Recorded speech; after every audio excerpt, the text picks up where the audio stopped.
नरेंद्र मोदी का जन्म 17 सितंबर 1950 को गुजरात में हुआ था। वे कुल 6 भाई बहन हैं, जिनमें से मोदी तीसरे नंबर के हैं। भारत के 14वें प्रधानमंत्री का बचपन संघर्षपूर्ण रहा। एक चाय बेचने वाले कभी देश का पीएम भी बनेगा, किसी ने सोचा नहीं था। मोदी राजनीतिक शास्त्र में एमए किए। बचपन से ही उनका संघ की तरफ खासा झुकाव था और गुजरात में आरएसएस का मजबूत आधार भी था। मोदी जी जब छोटे थे तब वे गुजरात के शर्मिष्ठा झील में अक्सर खेलने जाया करते थे। उन्हें पता नहीं था कि झील में मगरमच्छ काफी संख्या में है। एक बार एक मगरमच्छ ने खेलते हुए मोदी को पकड़ने की कोशिश की। इस दौरान उन्हें गंभीर चोट आई थी, पर वे उससे चंगुल से भाग निकले थे। मोदी के पिता बादनगर रेलवे स्टेशन पर चाय बेचते थे। बचपन में मोदी जी को जब भी पढ़ाई से समय मिलता था, वे अपने पिता की मदद करने दुकान पर पहुंच जाया करते थे।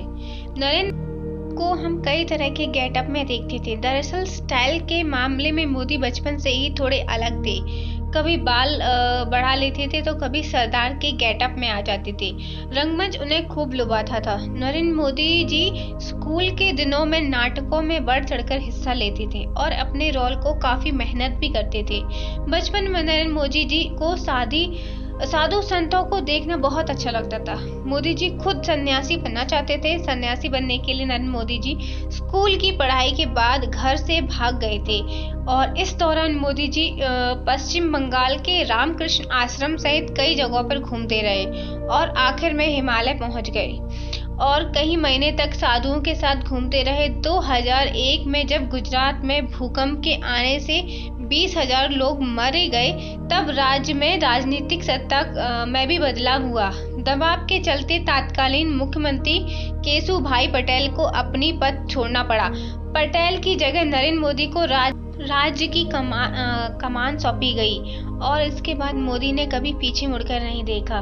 मुस्लिम विरोधी दंगा में करीब 1,000 से 2,000 लोग मारे गए। मोदी पर इल्जाम लगा दिया कि उन्होंने दंगों को भड़काने का काम किया। आरोप ये भी लगा कि वे चाहते तो दंगा रोक सकते थे, लेकिन उन्होंने ऐसा नहीं किया। साल 2005 में मोदी को अमेरिका ने वीजा देने से इनकार कर दिया था। नरेंद्र मोदी बचपन से ही आरएसएस से जुड़े हुए थे। 1958 में दीपावली के दिन गुजरात आरएसएस के पहले प्रांत प्रचारक लक्ष्मण राव इनामदार उर्फ वकील साहब ने नरेंद्र मोदी को बाल स्वयं सेवक की शपथ दिलवाई थी। मोदी आरएसएस की शाखाओं में जाने लगे, लेकिन जब मोदी चाय की दुकान खोली तो शाखाओं में उनका आना जाना कम हो गया था। साल 2012 तक मोदी को बीजेपी में कद इतना बड़ा हो गया कि उन्हें पार्टी के पीएम उम्मीदवार के रूप में देखा जाने लगा। 20 दिसंबर 2012 को मोदी ने फिर बहुमत हासिल किया और राज्य में तीसरी बार अपनी सत्ता का डंका बजाया। अगर आपको मेरी वीडियो पसंद आई तो वीडियो को लाइक कीजिएगा, चैनल को सब्सक्राइब करना बिल्कुल मत भूलिएगा। जय जवान जय किसान।